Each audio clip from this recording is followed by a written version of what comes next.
Al-Quran adalah wahyu Allah yang diturunkan oleh Allah untuk umat manusia sebagai hidayah sekaligus aturan hidup.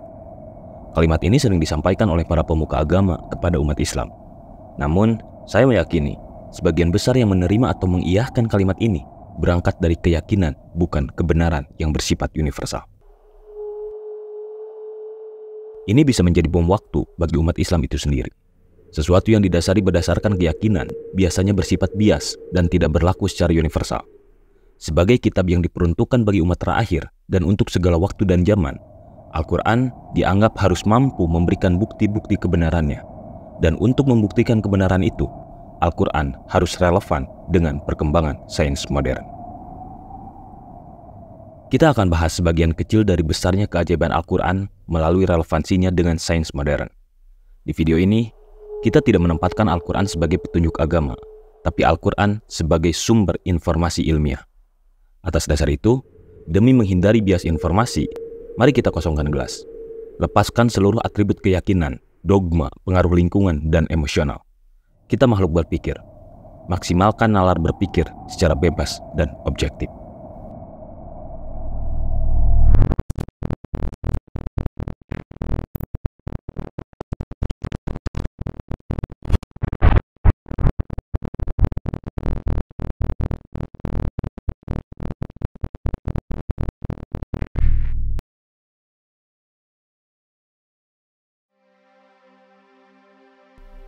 Salah satu penjelasan alam semesta menurut Al-Quran adalah bahwa langit terdiri atas 7 lapisan, sebagaimana tercantum dalam Al-Quran.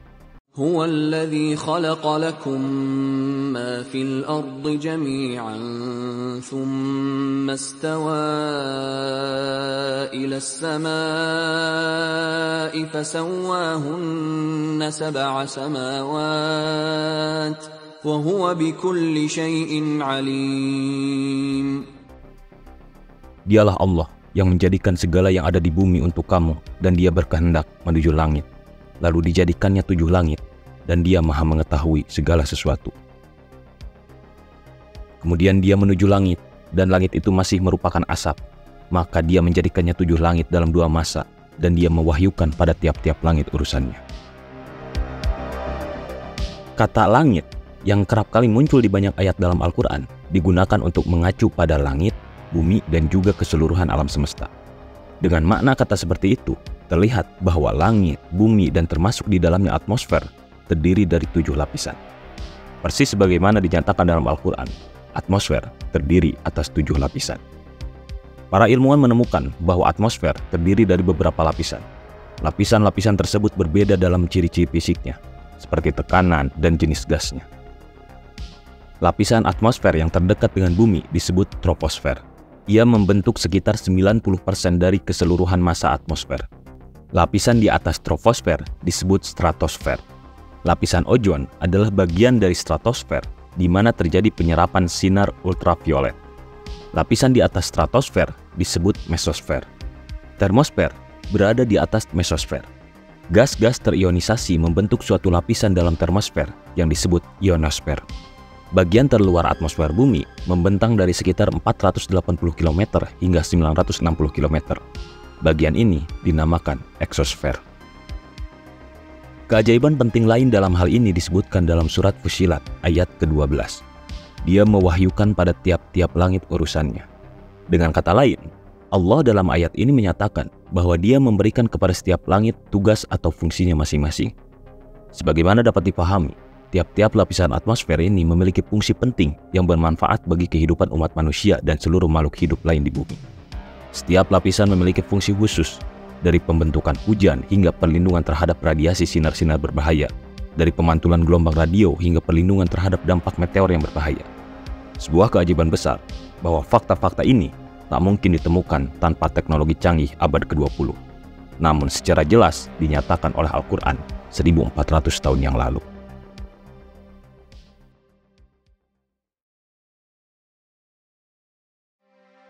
Waktu adalah seluruh rangkaian saat ketika proses, perbuatan, atau keadaan berada atau berlangsung. Dalam pemahaman umum, ia seringkali diartikan sebagai pergantian dari detik ke detik, menit ke menit, jam ke jam, atau hari ke hari. Tolok ukurnya pun bermacam-macam.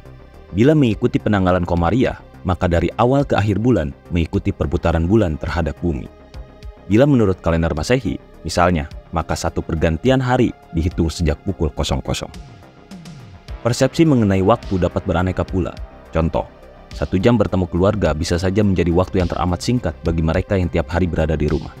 Sementara bagi orang yang sibuk, 1 jam bersama keluarga bisa jadi waktu yang sangat berharga baginya.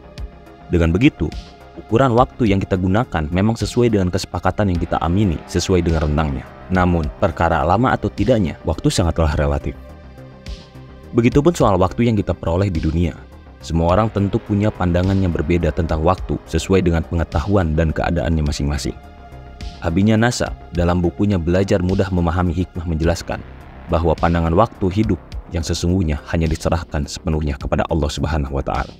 Sesuai dengan firman-Nya, وَيَسْتَعْجِلُونَكَ بِالْعَذَابِ وَلَنْ يُخْلِفَ اللَّهُ وَعْدَهُ وَإِنَّ يَوْمًا عِندَ رَبِّكَ كَأَلْفِ سَنَةٍ مِّمَّا تَعُدُّونَ. Dan mereka yang meminta kepadamu Muhammad agar azab itu disegerakan, padahal Allah tidak akan menyalahi janjinya.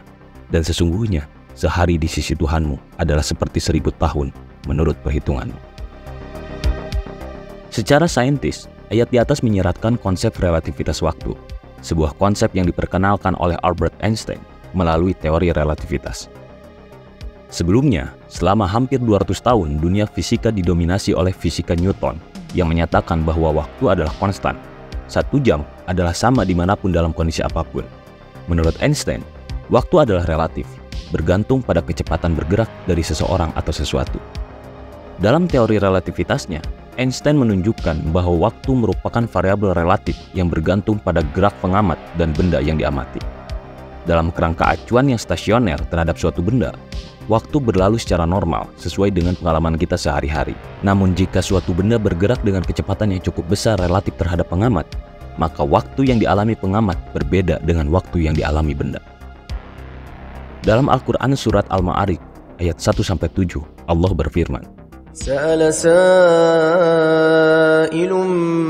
بعذاب واقع للكافرين ليس له دافع من الله ذي المعارج تعرج الملائكة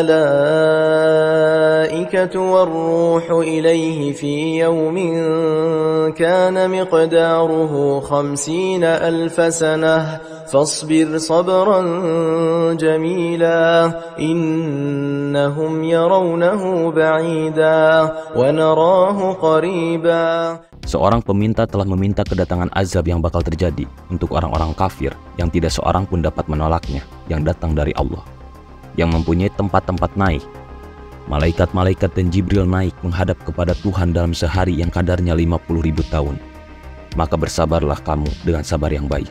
Sesungguhnya mereka memandang siksaan itu jauh atau mustahil, sedangkan kami memandangnya dekat, pasti terjadi. Dalam ayat ini, secara langsung tidak ada keterkaitan yang jelas dengan konsep kecepatan waktu dalam teori relativitas. Namun, beberapa mufassir memberikan penafsiran dan penjelasan yang menghubungkan ayat ini dengan konsep kecepatan waktu dalam konteks tertentu. Kita melihat kesamaan antara konsep kecepatan waktu dalam relativitas dan konsep kepastian serta soliditas azab Allah dalam Al-Quran. Dalam ayat-ayat Al-Quran khususnya surat Al-Ma'arij, Allah Subhanahu wa Ta'ala menegaskan bahwa hukuman Tuhan bagi orang-orang kafir adalah sesuatu yang pasti dan tidak dapat dihindari. Hukuman ini ditentukan dengan kepastian dan keteguhan hati yang tidak dapat disangkal. Hubungan antara konsep kecepatan waktu dan surat Al-Ma'arij terletak pada pengakuan bahwa waktu seperti azab Allah bersifat relatif. Waktu sepertinya berjalan berbeda bagi mereka yang berada dalam standar kebenaran dan kehendak Tuhan yang berubah. Siksaan Allah terkadang datang secara cepat dan tak terduga tanpa menunggu lama. Hal ini menunjukkan kedalaman dan relevansi yang terkandung dalam ayat-ayat Al-Quran dan kemampuannya untuk memberikan wawasan mendalam tentang kosmos dan realitas fisik yang dipahami dalam konteks ilmu pengetahuan modern.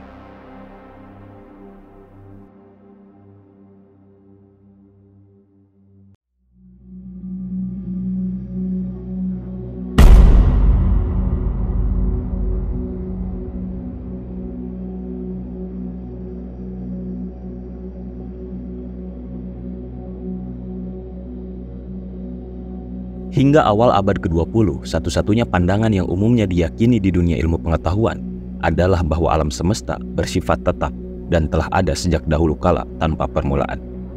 Namun, penelitian, pengamatan, dan perhitungan yang dilakukan dengan teknologi modern mengungkapkan bahwa alam semesta sesungguhnya memiliki permulaan dan ia terus-menerus mengembang.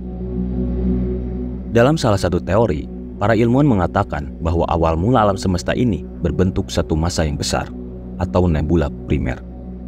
Kemudian terjadilah ledakan besar atau ledakan pemisah sekunder yang mengakibatkan pembentukan galaksi yang terbagi dalam planet, matahari, bulan, dan lainnya.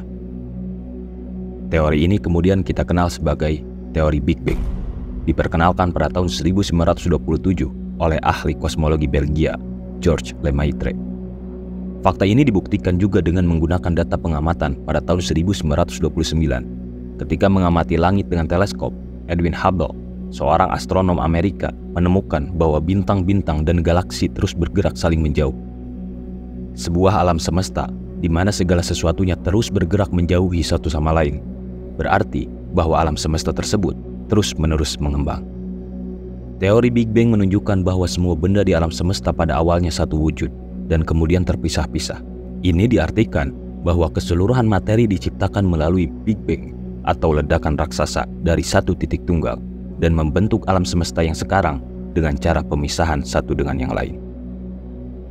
Pada tahun 1948, George Gamow muncul dengan gagasan lain tentang Big Bang. Ia mengatakan bahwa jika alam semesta terbentuk melalui ledakan raksasa, maka sisa radiasi yang ditinggalkan oleh ledakan itu haruslah ada di alam. Selain itu, radiasi itu juga harus tersebar merata di semua penjuru alam semesta. Jauh sebelum itu, Al-Quran telah mengatakan hal serupa dalam salah satu firman-Nya. أَوَلَمْ يَرَ الَّذِينَ كَفَرُوا أَنَّ السَّمَاوَاتِ وَالْأَرْضَ كَانَتَا رَتْقًا فَفَتَقْنَاهُمَا وَجَعَلْنَا مِنَ الْمَاءِ كُلَّ شَيْءٍ حَيٍّ أَفَلَا يُؤْمِنُونَ. Dan apakah orang-orang yang kafir tidak mengetahui bahwasannya langit dan bumi itu keduanya dahulu adalah suatu yang padu. Kemudian kami pisahkan antara keduanya, dan dari air kami jadikan segala sesuatu yang hidup. Maka mengapakah mereka tiada juga beriman? Ayat tersebut telah mengisyaratkan awalnya alam semesta menyatu dengan sangat padat. Kemudian terjadi seperti yang digambarkan teori Big Bang, sehingga benda yang awalnya sangat padat dan besar terus mengembang terpisah-pisah. Ada yang menjadi galaksi, bintang, planet, termasuk planet bumi, dan benda-benda langit lainnya. Kenyataan ini diterangkan dalam Al-Quran pada saat tak seorang pun mengetahuinya. Ini semakin menegaskan bahwa Al-Quran adalah firman Sang Maha Pencipta dan pengatur keseluruhan alam semesta.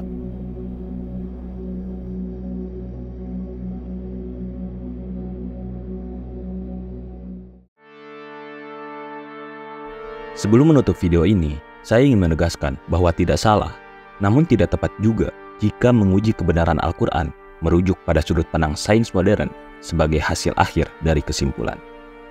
Al-Quran tidak bisa disejajarkan dengan sains, sebab Al-Quran bersifat mutlak, sementara sains adalah nisbi atau hanya terlihat, pasti, dan terukur. Oleh sebab itu, tidak ada komparasi antara Al-Quran dan sains untuk menguji kebenaran ayat-ayat Al-Quran. Dua topik ini berada di area yang berbeda. Sains lahir dari penggunaan metode empiris yang didasarkan pada pengamatan dan pengalaman nyata melalui observasi atau eksperimen yang dapat diukur dan diamati. Sedangkan Al-Quran berada di area keyakinan, yaitu sebuah sikap subjektif bahwa sesuatu itu benar meskipun tanpa melalui proses pengamatan secara empiris. Tiga keajaiban Al-Quran yang saya jelaskan di video ini cukup dijadikan sebagai pengetahuan, namun jangan jadikan sebagai parameter utama yang mendorong keyakinan kita meyakini Al-Quran sebagai kitab suci yang luar biasa. Ada parameter lain yang lebih besar dan mungkin tidak dapat terukur, yaitu keyakinan itu sendiri. Seluruh kesesuaian sains modern dengan isi Al-Quran bisa saja berubah dan mengalami perbaikan. Namun, hal itu tidak akan menggeser kebenaran Al-Quran. Al-Quran telah memiliki hukum mutlak yang ditetapkan Allah sebagai takdirnya. Ia akan tetap dengan hukumnya selama tidak ada hukum baru yang merubahnya.